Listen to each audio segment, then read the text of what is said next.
difficult course content when teaching online. And I'm just going to minimize for a moment so that I can see you all. What is the plan for the University of Lynchburg for the fall? Will you all be face-to-face, remote, or a combination of those two, or you don't know yet? No, currently we will begin on August 12th. Okay. Face to face. That's the plan, and there'll Okay. be a mix of hybrid and okay. Yes. Great. Okay. All right. So kind of similar to what we're doing at Guilford too. There's a lot of choice within the framework that we're using. Okay, so as we continue on, I do want to go ahead and out my framework. I want to use a slightly different model. A lot of times instructors will have a heated moment in the classroom, and that's oftentimes when they come kind of running to my office for support. I actually want us to think about this in a very different way. So how can we prepare now so that we do not have to repair later? And that's a great Frederick Douglass line. So how do we prepare now so that we do not have to repair later? And so I really believe, and I tried this out when we all went home after COVID-19 pandemic, I had to teach online, and everything that I'm telling you today, it is tried and true. So I saw it work very well this past semester, and that's how I actually created this presentation and started giving it in lots of different spaces after I saw how well what I'm about to share, how well it worked. So my goal for you is to actually think in terms of a lot of pre-planning so that you are able to diminish the amount of hot button moments that may happen in a negative sense. There's nothing wrong with hot button moments if they're to push us forward.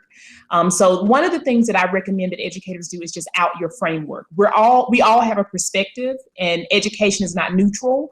There's no such thing as neutrality. And so out your framework from the beginning. So for example, today, I am coming to you with using Gloria Ladson-Billings' work of culturally relevant teaching, which is to question and prepare our students to question structural inequality, racism, and the injustice that exists in society. I love the word prepare because our students don't naturally have this. It's something that has to be cultivated.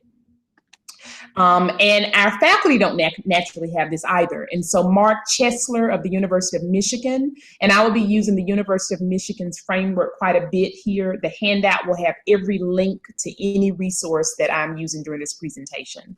And so Mark Chesler says, many faculty are no more prepared for the increasing diversity of the academy than our students. He does not necessarily mean that as a critique, and you can see from the second quote, he actually means that as a way that we can all use this as an opportunity to grow and learn together in terms of engaging across differences.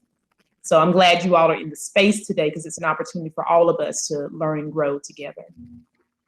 I want to bring some resources here, and again, these are all in the handout that I have for you.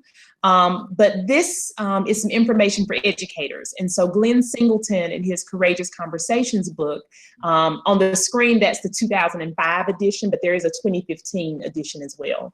He says specifically, educators need to address their own racial attitudes, beliefs, and expectations as they relate to their students of color and as well as their white students.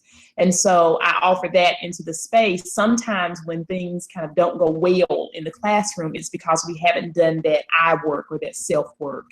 Robin DiAngelo, she says, I believe that white progressives cause the most daily damage to people of color. And so even for our white colleagues who have a large amount of tools in their toolbox in terms of racial justice, anti-oppression work, we still have to be careful that we're ever learning and ever growing. And then Say the Wrong Thing, Dr. Amanda Kemp, she says that she did some work to really analyze the negative stereotypes that she had internalized about her own racial group within African-American communities. And so I offer these up to you, these 3 points, as self-work that we can do before we ever get to the classroom that will make that engagement much more authentic. And again, I can't see anyone, and so if anyone has a hand raised or my screen is covering you, feel free to just, Robert can just kind of shout me out and let me know. All right. Space does matter. Many of us are going to be remote. And so students won't be able to come into our office. This is actually a picture of my office at Guilford College. And so this is not a prop for me, but this really is who I am. And so I just love cultures and languages. I was a Spanish professor for 20 years and did a lot of traveling. And so always bringing back little things, but students always commented that when they entered my office, they felt like they belonged immediately. So we don't have the luxury of students coming into our offices online, but we can do what Dr. Art Markman, who you'll meet a little bit later, he wrote an article in the Harvard Review about what he calls co-presence. So how can we take what we would normally have in face-to-face settings and move those into virtual settings? And so one of the frameworks that I use is simply to give students information about what I value, what I bring into the space, who I love, who shapes my world and my framework and my perspectives. Where is that coming from? Again, it's not neutral, it's coming from a certain space. And so I like to show them that diversity, equity, and inclusion work, anti-racist work, anti-oppression is not something new to me, but 15 years ago when I got married, I was making sure that I was sharing spaces with people who could bring different perspectives into my life. And also just, things like I'm a vegetarian, I'm a blogger. I think it settles that space when students feel like they're knowing us on a certain level. If you're not comfortable sharing personal things about yourself, there are still ways that you can create that engagement with students. So I co-taught a course last semester online with an Indian professor from India, and she offered students information related to the work that she had done as it related to the course. And so if you don't want to share your personal travel photos, that's perfectly fine, but give students some glimpse into how is the course that you're teaching, how is that relevant to you? And so she simply had this slide that she showed to our students of the work that she's doing with Indian scholars and in Indian communities as it related to the course that we taught. For the students to be able to share space with us as well and share a little bit about themselves, I would recommend some type of introduction just to build community. Again, this is what Art Markman calls co-presence. And so we had what we called a coffee shop, just because it sounds, more hip than just introductions, But consider, I'm a linguist by training, so I think a lot about language. But we had a coffee shop, and so we had students to upload. They could do, we gave them a lot of different variety of choice. They could do a video, it could be a PowerPoint, it could be speaker's notes, it could just be an audio recording. But they just had to upload an introduction of themselves and include the different points that you see here on the screen. When I'm face-to-face to students, I like for them to do something that I call the culture box. And again, this slide is going to be in your handout. Not every slide will be in your handout, but all of the sources will be in your handout and the key points will be. And so I like the culture box, which is easy to simulate to online settings, where we have them to fill a box with 3 things that matter to them and that represent them. And then they explain what's in their box and how that is something that is important to them. And you really get to know students on a different level when they do that. And that could easily be done with slides if you're not face-to-face. But in face-to-face settings, we have a physical, tell them to bring a box and fill it with things that are important to them. As a facilitator of difficult conversations, you have to consider what kind of facilitator are you? And so there are 3 types of facilitators, probably more, but 3 that I tend to research. The impartial facilitator is neutral. And so they give equal time and equal voice to everything that is spoken in the classroom. They are a neutral party, and they do not lean to one side or the other. The partial facilitator is an advocate. And so they will push against the dominant narrative.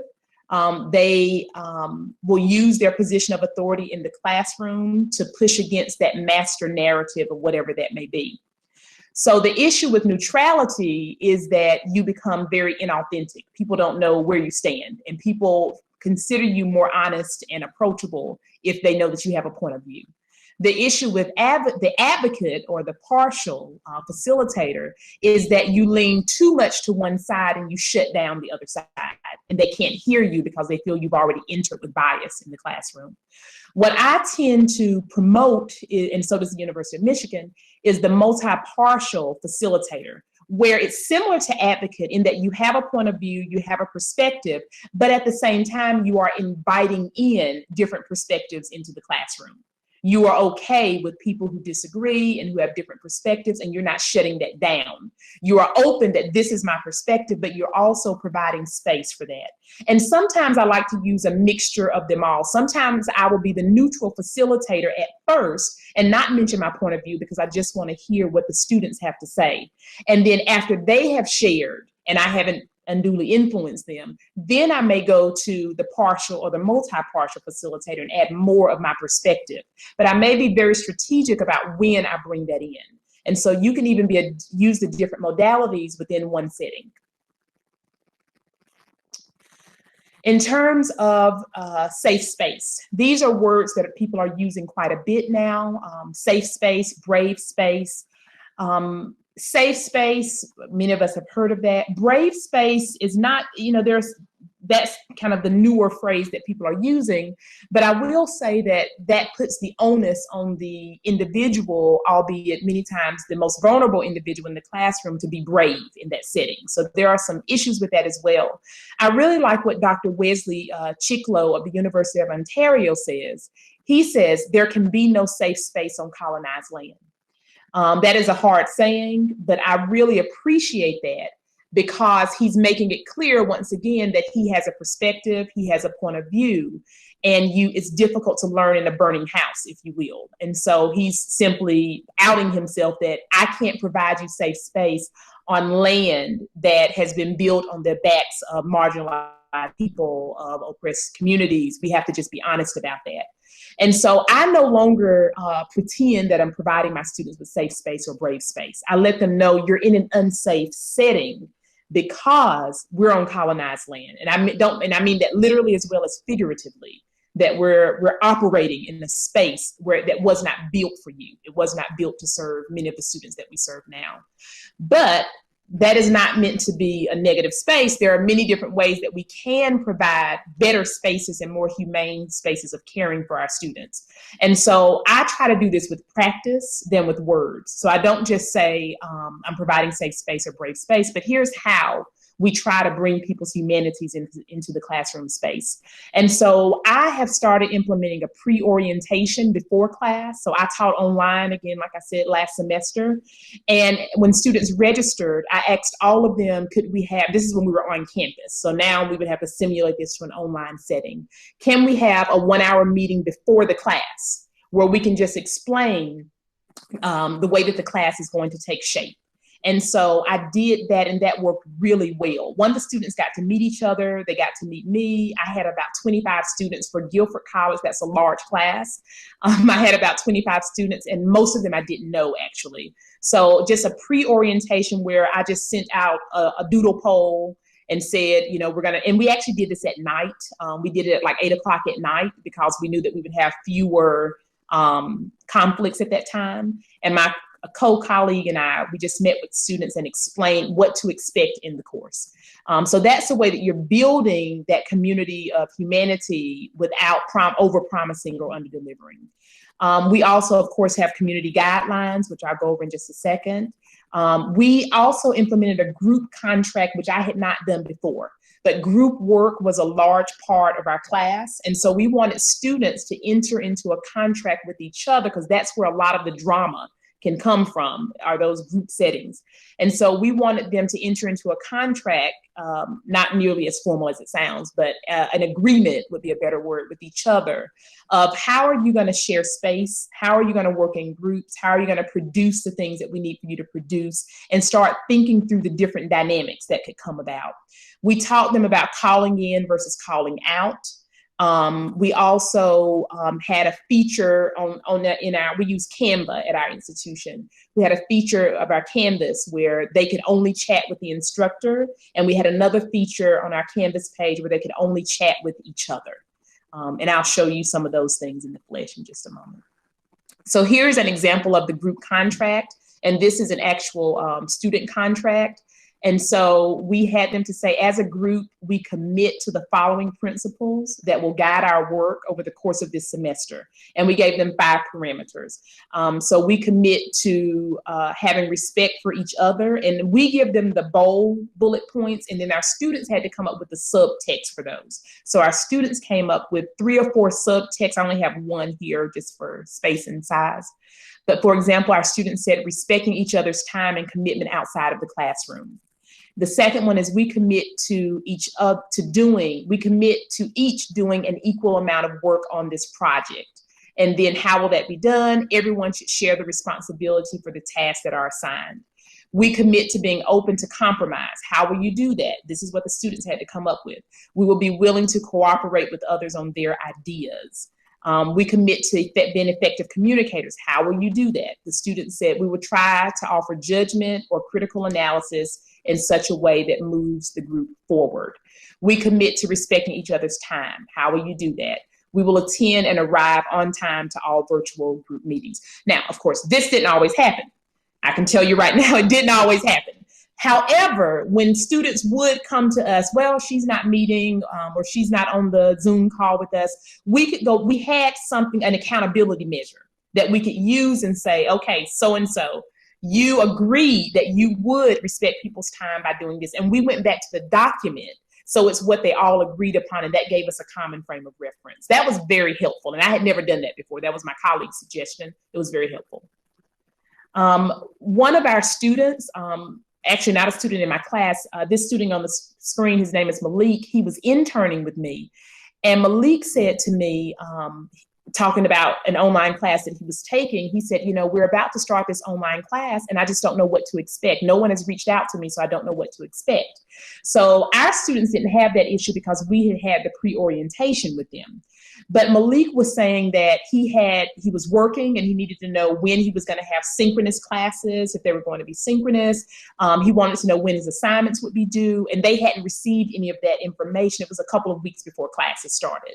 And so that really got me to thinking, because even though we had a pre-orientation, we had some students who added to our class after that orientation. So my colleague and I, we just got a one-page email, and we gave them some information. We did not have our whole syllabus ready a couple weeks before class when we sent that, but we did send them an outline of these are going to be your major assignments. You will know the due dates later. We don't have the due dates now because we're still working on the syllabus, but this is what your major assignments will be. You're going to have to work on a group project, and so you need to start thinking about what will that look like.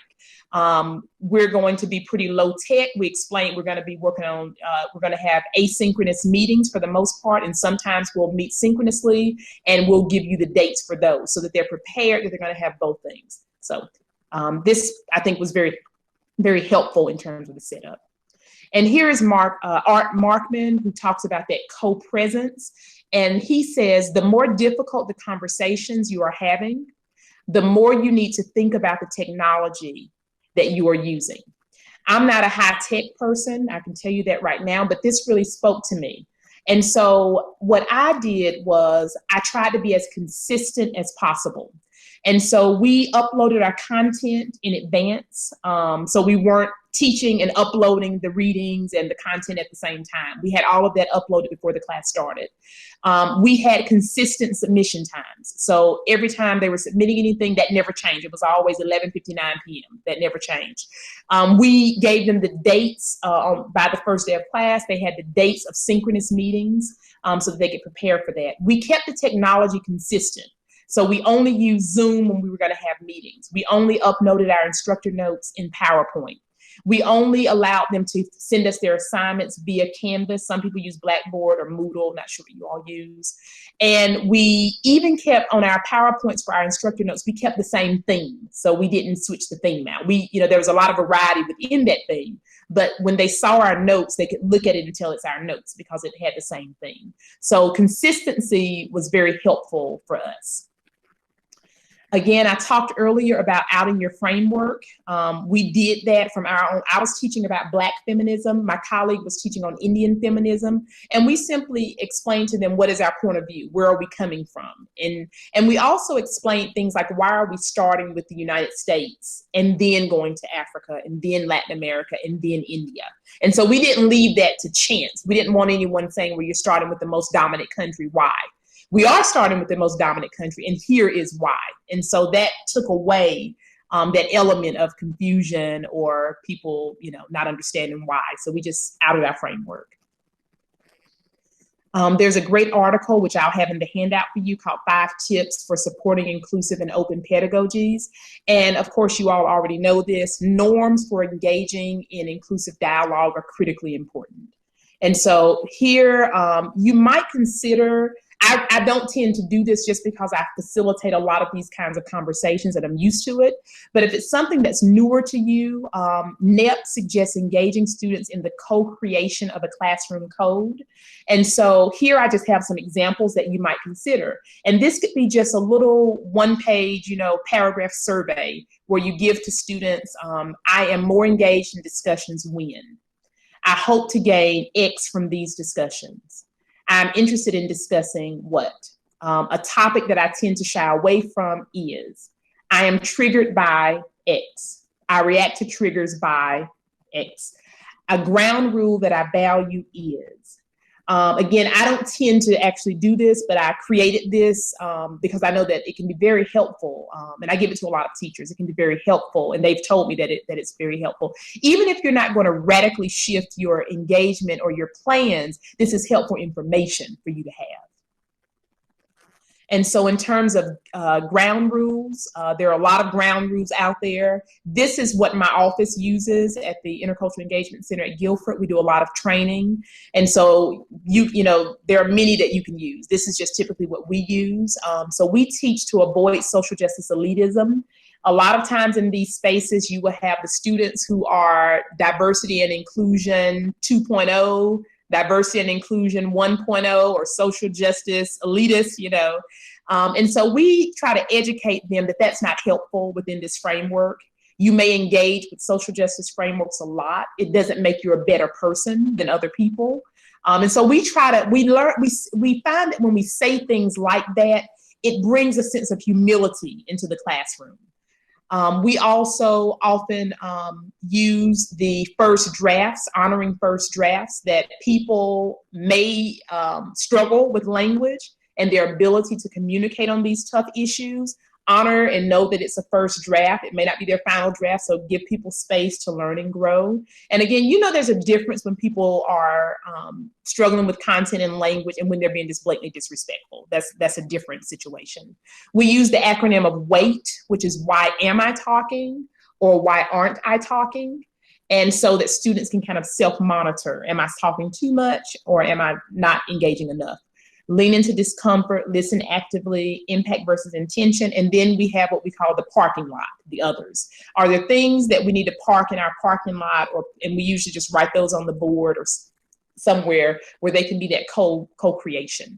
A lot of times students will want some type of confidentiality statement. I don't really like those because I think we're having a very powerful experience typically in these spaces. And we need to share this information with our community so that it changes our culture. And so I'm not a big one on confidentiality, but some people will also frame that as what's learned here can be taken away from here, but who said it stays in the space. So there are a lot of different guidelines that you can incur. And so I really like this article, which is in your handout, and it's from Sinsoy and D'Angelo. Oslim and D'Angelo, and they talk about students needing more education. And so they have this list that I have adapted. Some things I really appreciated from them and some things I felt needed adapting. So I've adapted this, but you can reference their article for their full listing. But they say, educate our students to recognize the difference between opinions and informed knowledge. I won't read the whole thing. That they need to be educated on looking beyond societal, looking broader into societal patterns and not just their personal lived experiences. They need to be on notice about their own defensive reactions. And then I really like down the penultimate point, identify where your knowledge is and push it. For example, when you think that you already know this, ask yourself, how can I take this deeper? Or how am I applying in practice what I think I already know? And so just things that our students, especially kind of when that social justice elitism shows up, may not be thinking through, that can be very helpful. And I like their conversation starters. I also adapted this list, so it's not exactly as they put it. But they say, teach students the way to start conversations. And so from my experience as blank, this perspective is new to me, but I'm wondering if it would be accurate to say X. It seems like some people may have had a reaction to what I just said. Can you help me to understand why? So sometimes students just need help in articulating and framing the conversation, and it goes a long way from people taking it as a blatant insensitivity. We incorporated, this was our very first assignment, which was on speaking up without tearing down. And it's the difference between calling in versus calling out. Students reference this article quite a bit throughout our class, and we found that they use the method. I'm going to show you examples of calling their peers in without calling out. And I want to say that we did have disagreements in our classroom. So I don't want to like present a utopia to you. There were certainly people who disagreed. What was powerful is the way that they disagreed and the way that it really did move the conversation forward. And they were able largely to do this on their own without our having to intervene. And so we had them to read this article, which is hyperlinked in your handout, Speaking Up Without Tearing Down. And so we gave our students a survey, and we asked them what were they, we gave them a midterm survey and an end of the course survey. And so these responses are from their surveys. And I also, they're from their surveys and also from the discussion boards in the class. So the surveys were anonymous. The discussion boards, of course, I knew who had posted on the discussion boards. So for every student quote that I'm mentioning in our presentation, I have reached out to those students and they gave me permission to use their words, the ones who I knew. And so student response, a student says the term call, she responds to the article that she read about speaking up without tearing down. And the student says, the term calling in was a new term for me. So when I began reading, I didn't know what to think. When she, being Loretta Ross, began to explain the negative impacts of calling out, such as causing a bigger conflict with nothing to learn, I started to understand how calling in works. And this same student, I'm going to show you later how she calls in one of her classmates. Another student said, it is hard, though, when someone says something harmful against a marginalized group in which you belong, and to use the call-in method because your immediate reaction is to be mad. So I understand that, too. So we troubled this article as well, because that's a very valid point. Do I call you in when you are being socially violent against me? Or is my anger okay? Is there a place for me simply to say, that wasn't okay, and I don't want to educate you? And so we also troubled the article and looked at different perspectives of the article as well. But I will say for an online setting, it worked very well to have a framework of how do you engage in disagreement. And I'll come back a little bit later and show you the way that they engaged and actually use that framework of calling in. And so I want to draw your attention to the University of Michigan. We use their 4 stages of intergroup dialogue. If they have not been to your institution, I would highly, highly recommend them. We could not afford them. They weren't terribly expensive. They weren't terribly expensive at all, but still we couldn't afford them. So we got a grant, actually a very small grant, and we were able to pay for their fees through a very small grant. Again, they weren't very expensive, just we didn't have the budget for it in our particular office. And so they have this 4-stage model, which is group beginnings. And so they would say, if you're going to deal with difficult dialogues, difficult conversations, start with some type of forming and building relationships. So I've already showed you the application. The way we did that was through our coffee shop or the culture box. They say the stage 2 is don't take for granted that people understand the nature of social identity. They may not understand power, privilege, oppression. And so we had them to watch a video of Kimberly Crenshaw on intersectionality so that we can apply that. The third stage is exploring and discussing the hot topics. So that's your content. Our content was very, very difficult. So we talked about slavery, lynching, forced sterilization, environmental genocide, social movements. And so we had very difficult content. So the setup of that was very important. And then their fourth stage is action planning and alliance building. That does not necessarily mean that students are going to become activists for a particular cause. That action planning could simply be further research. It could be further reading. It could be research for us that we had them to research on a feminist organization that is actually doing women's advocacy work. And so that could look in you could have many different frameworks to it. And so this is a very helpful framework for setting that up. The timing that you take for each one of those, we were teaching a very abbreviated course. It was a 3-week course. So we didn't have 2 weeks to spend on community building. We spent like one full day on community building, 2 days max. Sometimes it may be a class. And so it's up to you how your course content works to see if you can fold into those 4 stages. And you may not get to all of them. You may get to just 2 of those stages. Who knows? They also give the anatomy of a workshop. And in your case, the workshop would be your class. And so they say warm up, then build up to the action, and then have some type of a closure. In an online setting, for us, our warm-up was their pre-work. So that was their assignment where they had to do their reading in advance of classes, or they had to do a response, an individual response to the reading in advance of class.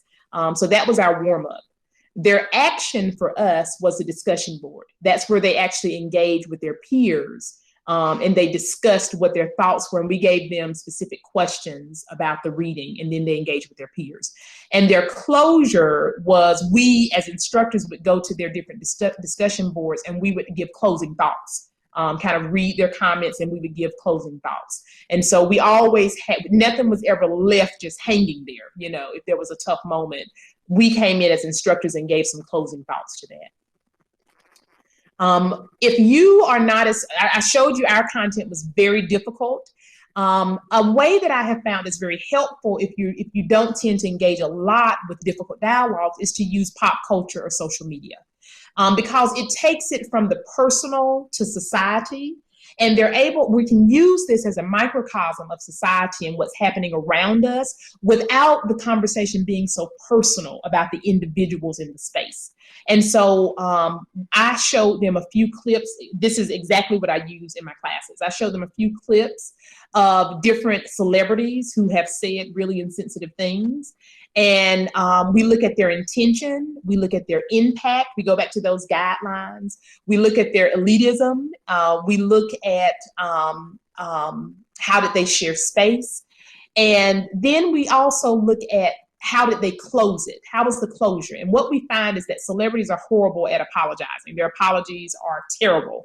And so they tend to not really give what we would call a sincere apology. But this is able to bring in issues of the Latinx community. We can bring in issues of stereotyping, where Kelly Osbourne says that Latinos tend to clean your toilets, for example. We can bring in those socioeconomics, et cetera, et cetera, et cetera. And so I find that it can be really helpful if we use social media and or pop culture to bring in the same issues that we may want to discuss, but it keeps it from being so personal. And I try to make sure, of course, that I have a variety of different issues and different people, and that can be a post within itself. And Kevin Hart, unfortunately, said if my son played with a doll, and you can read the rest there, it's just so insensitive. He did apologize for this comment, but again, our celebrities do a horrible job of apologizing. Very horrible job of apologizing. And so we look at that as well. Again, with this one having the N word, I give a content warning. You can bleep that word out. Don't use it at all if you don't want to, but I usually use it. I keep the quote as it is. And then before I show it, I give a content warning and let them know that that word will appear and do a lot of background work for that. Another strategy that I used was that I brought in my students' voices. And so you've seen throughout this presentation how I have shown you a few quotes from my students. I also did it in the context of teaching the course. And so when my students would post the discussion board, if they said something that I felt we could really use as a teachable moment, I would contact them and say, hey, you posted this to this discussion. I want to use that in my teaching notes. Is that okay? They are always honored when you do that. They always feel extremely honored that a professor wants to use their work. So I've never had a no to that. But we were in our class, we were talking about what are the different ways that people conceptualize feminism. And so not everyone's definition of feminism is the same. And so Chimamanda, the Nigerian author Adichie, she says, Beyonce's feminism is not my feminism. And so one of my students, she gave this quote because we asked them, what does feminism mean to you?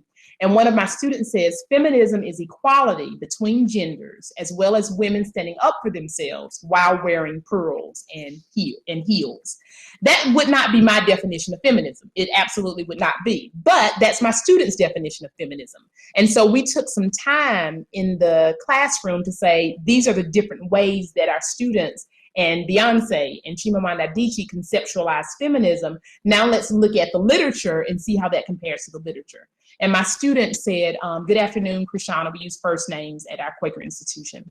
I just wanted to take the time to show my appreciation. I really enjoyed the slideshow presentation today, from the information to me being mentioned in one of the slides. I really do have a passion for what you teach, the class, and I'm grateful to have you teach and guide me. Again, it meant a lot to the student to see her voice illuminated within my professor's notes. And it wasn't just arbitrary, they really did add meaning to what we were talking about. Another strategy that I would give you when dealing with hot topics is to come at it from a lot of different angles. And so I've already talked about pop culture and how you can use pop culture. When we were talking about feminism, dealing with this one topic, I had a reading from Bell Hooks, a reading from Chimamanda Adichie, an article from Beyonce, and then different TED Talks that had happened, an interview with Janet Mock on Beyonce's definition of feminism, and Beyonce's music video Flawless, where she incorporates her definition of feminism. And so my students, when we surveyed them, you'll see the quotes on the screen. Student A says, I appreciate the different forms of media that are used for the reading responses. Instead of just reading long passages, it is more engaging to watch videos or listen to PowerPoints. And another student says, I like that there is an abundance of resources that I wouldn't have thought to search for on my own. I learn a lot every day because this isn't a typical course topic for me. So we would have 3 items that would be due every single day. They had and we would oftentimes mix it up, and we would have 2 of these items on your screen would be required, and then 1 of them would be optional. And so students did have some choice, and they really appreciate, there were 2 things that everyone had to read so they're all on the same page. And then they had the option, if I want to watch a video, if I want to read additional article, they could do that. But I found that this helped a lot to formulate our class by giving them a lot of different types of media. And I think I'm just about to the end here, and we'll have some time for questions. Penny Patz.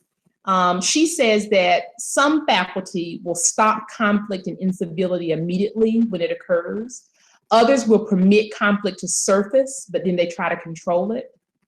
Others will try to use it as a means for teaching, a teachable moment. Some will deliberately incorporate something provocative so that you can have that conversation. Whatever your point, I think I just put this up for you to kind of self-reflect on what is, how do you tend to engage in these difficult topics. But I think the last point is the most important. Above all, faculty should not ignore, overlook, or avoid dealing with incivilities, I apologize, that occur. So we do have to address those when they come. I find the easiest way to address them is to go back to our community guidelines. In our community guidelines, we said that we would, and that's often a really great measuring for how we engage the incivilities when they occur.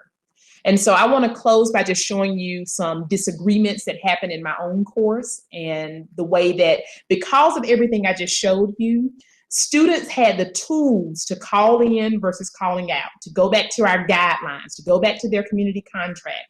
And they were largely able to manage a lot of the disagreements within their own working groups. And so I had given them a reading about Kimberly Crenshaw. And here's what student A says. I had asked them, Kimberly Crenshaw was speaking about Say Her Name. And Kimberly Crenshaw was talking about all of the Black female victims of police brutality.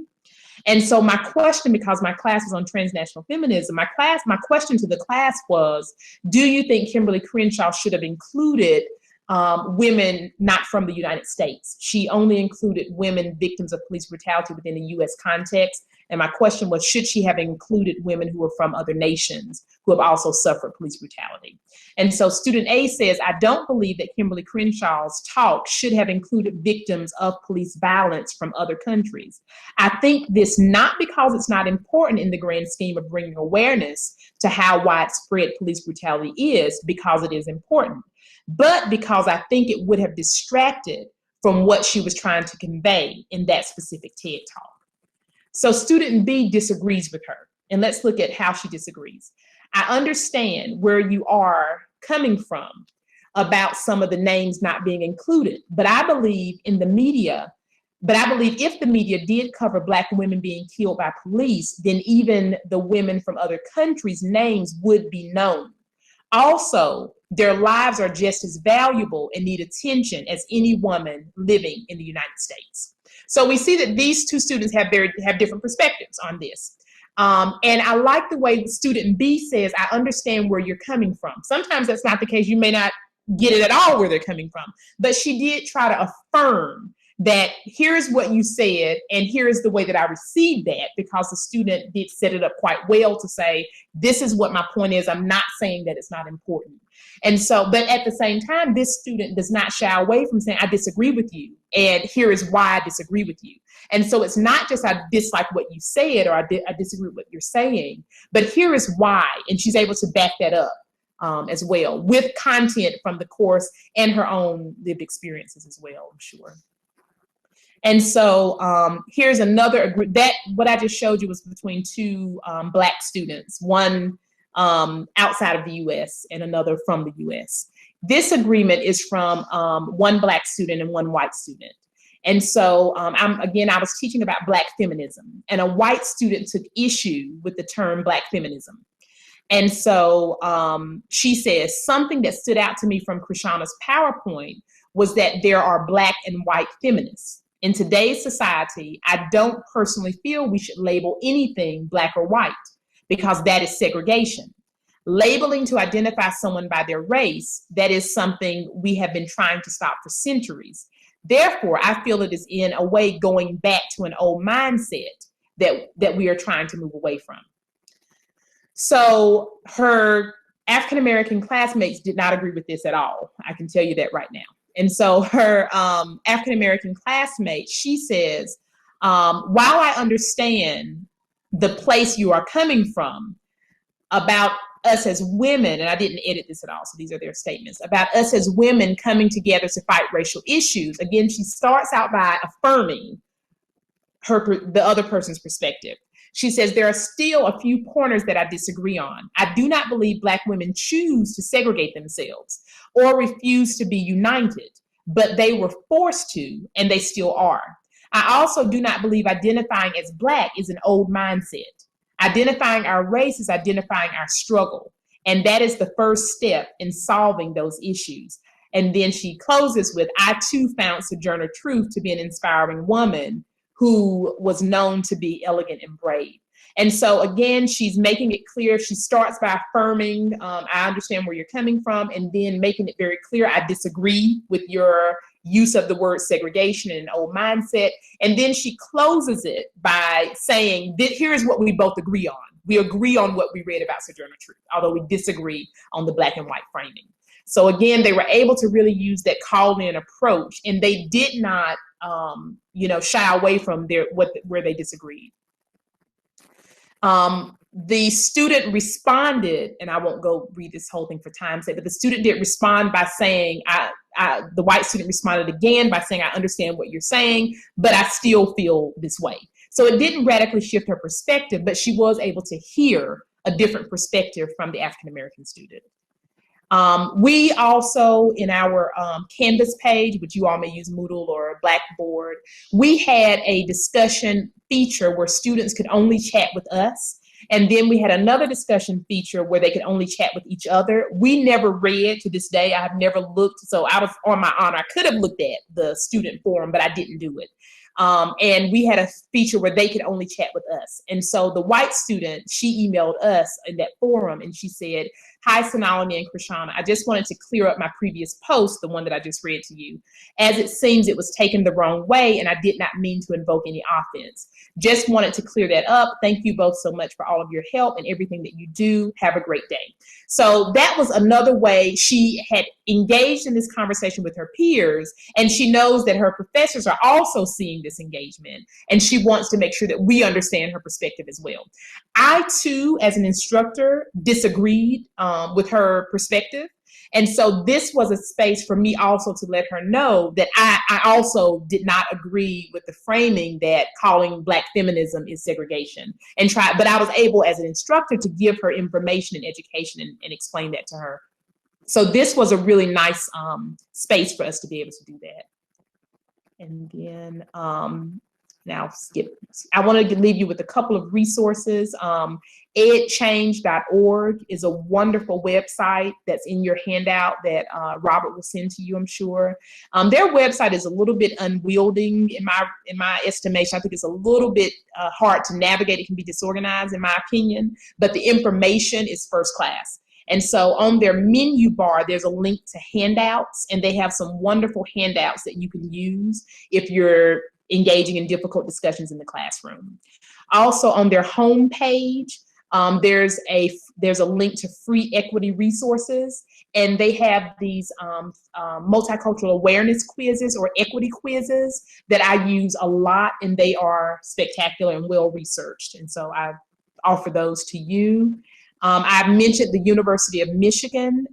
They have a program on intergroup relations, and they have an entire website just dedicated to intergroup dialogue and engaging in these conversations, a wealth of resources. I also have this on your handout, but these are the directors photographed of that particular center.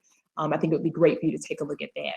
And then I'll leave you with this quote: thorny issues and the discussions that ensue may be discomforting, but they are necessary if we are to address questions of injustice adequately and ethically. Again, thorny issues, they aren't easy. They prick for a reason, but they're necessary. So thank you all for your time and attention. I think according to my clock, we have 6 minutes. If anyone has questions, comments, or different strategies that they could share. And let me... Dr. Hines-Gaither, thank you for that.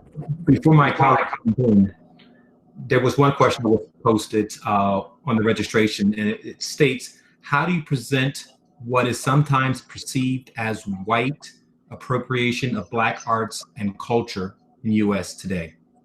Okay. I'm trying to get out of my screen sharing mode here, but let's see. Okay, I'll just minimize it so I can see you. Okay, and so I think that that's real. I tend to name that. And it depends on kind of where it's coming from. Sometimes it's coming from different perspectives where some things are very clear when it comes to appropriation and some things are not. I've had situations where we've engaged in cultural appropriation where it's very clearly an appropriated thing, like the Me Too movement, for example. And then others are not nearly as clear cut as that. And so when it can be named, I simply think it's good to just name that as a reality. I think it's also helpful to look at where it comes from. How is the appropriation of people of color's thought and productions, how is that able to operate within our society? That's looking at it from a different layer. And so not just is it wrong that it's culturally appropriated, but how is that able to operate?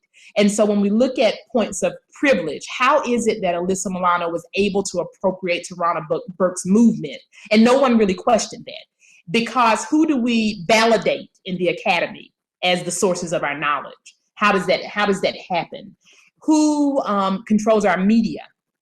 Even though Tarana Burke had started this movement many years earlier, she is not the force of media, if you will. And it was very easy for that to happen because of who controls our media. And so I think it's really important to look at deeper structures of what are the structures that are in place that allow that appropriation to happen. Thank you. Other questions for Dr. Hines-Gaither?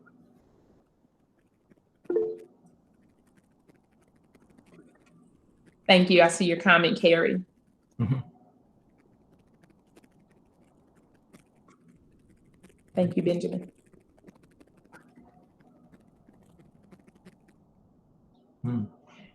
That is true. The silent student. That is very true. And I think in an online setting,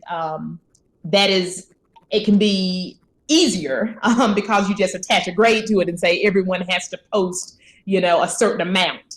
And it can actually, I found that you can have more engagement online than you can in a face-to-face class if you have kind of taciturn students, because it's attached to an accountability measure. So in our classes, every student had to make an initial post in the discussion forum, and then they had to respond to 2 or 3 of their classmates. And so that engagement was constantly happening because it was built into the classroom. In a face-to-face setting, I will tell you something I have found very useful is that we, again, it's an assignment. We have students to co-facilitate discussions. And we have had students who would never say a word, but they co-facilitate a discussion. It can either be with the instructor or with their peers. We don't have them to do it as individuals. One, because we just don't have enough days for everyone to do it individually. That has helped tremendously in face-to-face settings by saying student A will co-facilitate this reading with student B or with the instructor. And I usually tell them to bring out a few discussion questions and do something that brings this discussion to life. So they can add a video, they can add a quote, they can play a song. And students that normally would not come out of their shells, I see them coming out when they have the floor and they're given some support. That's why I always have another student or a staff member with them as well. So I have found that to be engaging. Also, the slide that I showed you where you ask them, what are some topics that you may want to discuss in this classroom? I feel like when there's that co-construction there, you oftentimes will have more engagement. Students have.